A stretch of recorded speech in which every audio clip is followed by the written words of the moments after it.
ఎన్ని రోజుల నుంచి వాన నీరులో ఉన్నారు? ఆదివారం నుంచి ఉంది ఆయన. చాలా నుంచి ఉన్నారా? ఆదివారం నుంచి ఉన్నాం. చాలా బాగా వచ్చింది వాటర్.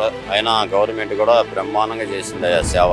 ఇది ఉద్దుత్ తుఫాను కన్నా గొప్పదేం కాదు. అలాంటిది ఉద్దుత్ తుఫాన్నే ఎదుర్కొని ఢీకొట్టిన చంద్రబాబు నాయుడు గారు బ్రహ్మాండంగా చేశాడయ్యా. మోడీ గారు, చంద్రబాబుజీ మీరున్నారు, నేను ధైర్యంగా ఉంటా, దీని గురించి ఇబ్బంది పడినాం. చంద్రబాబు నాయుడు గారు చాలా మందికి వస్తున్నారు కానీ చూస్తున్నారు, ప్రజలను బయటికి తీసుకురావడం లేదని అంటున్నారు కదా. లేదు, అంతా అబద్ధమయ్యా.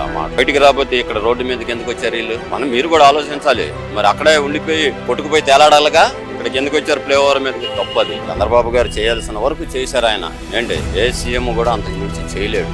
అర్ధరాత్రి 12 వరకు తిరిగారు కదా. 74 ఏళ్ళు 76 ఏళ్ళు ఆయన వయసుకి మనం తిరగలుగుతామా? మీరు తిరగలుగుతారు కుర్రోళ్ళు. అలాగే ఎంత గొప్పగా చేశాడు ఆయన.